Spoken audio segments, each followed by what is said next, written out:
The film opens on a halted construction site where workers uncover something buried in the soil. Chief Superintendent Susanna Greenfield and Sergeant Dudsey Keene learn an unexploded bomb has been found. They inform Major Will Tranter, who identifies it as a World War II era device with an 800 m blast radius, and orders an evacuation. Police clear everyone from the cordon area, including an Afghan family. Major Will arrives at the site and warns the bomb could detonate at any moment, noting it's the same size as the one detonated 2 years earlier. Then a problem emerges. A 400 kilovolt mains cable runs beneath the site, so power must be cut across the zone until the bomb is made safe. Unknown to them, a group of men remains hidden inside the perimeter. Workers pump out water around the bomb.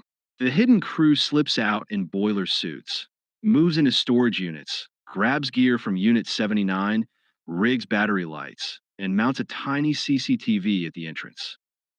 From inside a dustbin, they run a power cable to a concealed generator.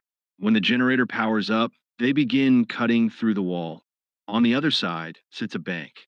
At the bomb, Will lines up a few room shots, a ritual for when the job's done. The burglars freeze their tools when a police car drives by.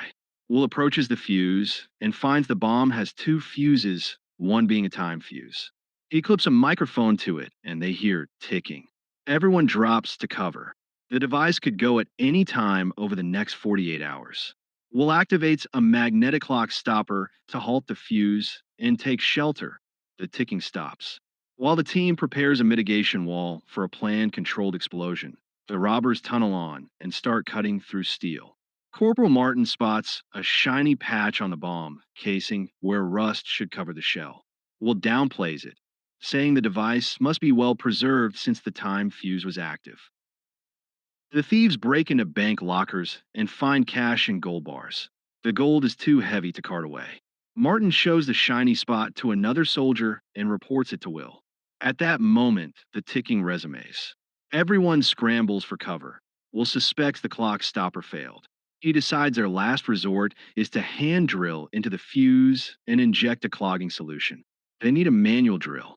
Then police pick up heat from the robber's generator. Susanna orders the operation pause to investigate the heat signature, convinced there could be people below. Will argues they're in the middle of a perilous procedure, but Susanna insists she won't risk public safety. Below, one thief opens a locker and adds something to a trolley. Near the bomb, Will spots Martin close by and orders him to shelter, but Martin insists the clock's stopper malfunctioned and feels responsible. Will pleads that the kit is not worth a life. The thieves go silent again when they see a police car. They switch off the generator. Police move toward the locked entrance.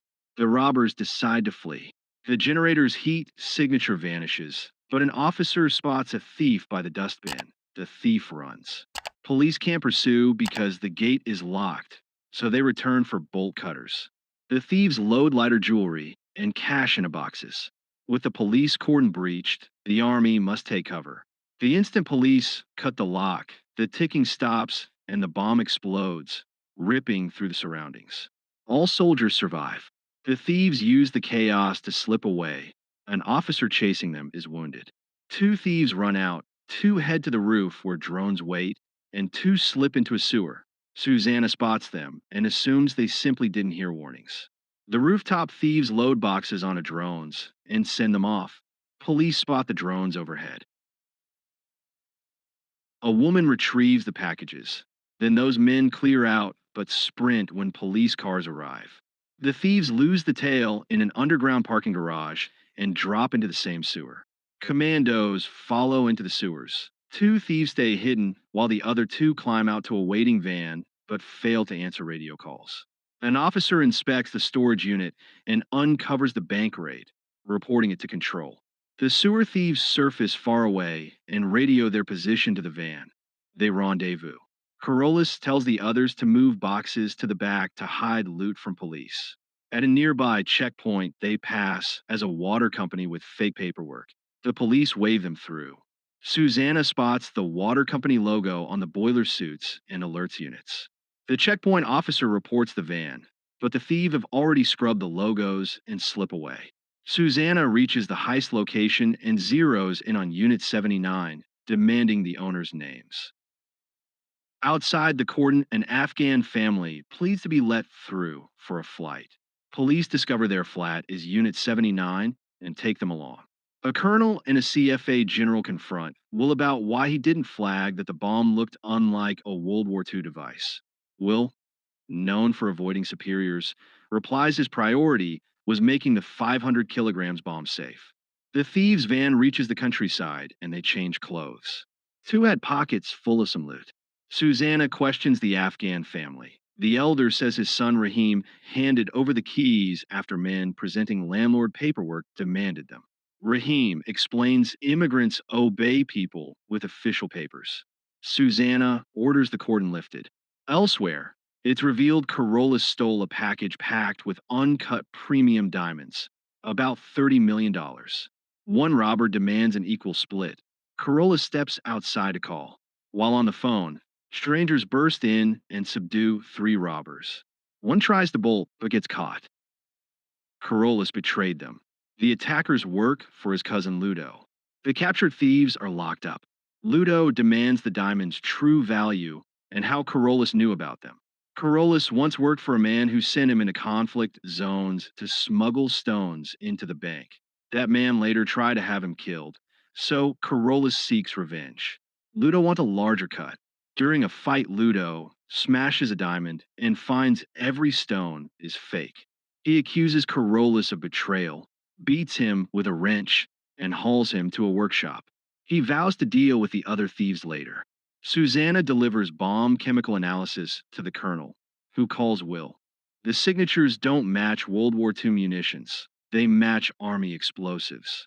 Meanwhile, Rahim climbs to his terrace and retrieves a hidden package of diamonds. Robber X frees his captured comrades. They ram a door with a van, but one robber is already dead from a gunshot. Robber X had planted a tracker on Corollas.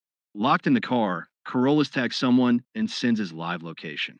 Rahim hides the diamonds inside his suitcase handle, and his brother knew about it. Susanna discovers Unit 79 belonged to Corollas's uncle, who expelled Corollas from the family business 9 years earlier. Corporal Martin checks the clock stopper. It was functioning but tampered with. Rahim takes his family to the airport. Robber X intercepts Ludo's car. They beat Ludo's men, and Robber X grabs a gun. Corollas hears gunfire. The robbers pull him from the car and gag him with a plastic bag. Then Major Will appears and shoots, saving Corollas. Susanna confirms via CCTV that one robber is Corollas and alerts airport security. Corollas nears the airport using a hotel and a fake ID. He buys a ticket to Morocco. Martin tells Susanna that Major Will has psychological issues and had volunteered to stay behind in Afghanistan. Susanna shows Martin a photo of Corollas, but Martin recognizes Rahim. He was Martin's interpreter. That links everything back to Afghanistan. Corollas had also spent a year in a gem mine there. Was already slipped away. Word says Corollas bought a Morocco ticket, but commandos check Morocco passenger lists while Corollas actually boards a flight to Turkey with a fake passport. Susanna learns the construction site night guard was Rahim's brother. She visits Major Will's house and finds a basement book on bombs and clippings about colleagues who died in Afghanistan. Major Will reaches Turkey and meets Corollas. It's revealed Will sabotaged the clock stopper and triggered the explosion to give the thieves time to escape. Rahim joins them.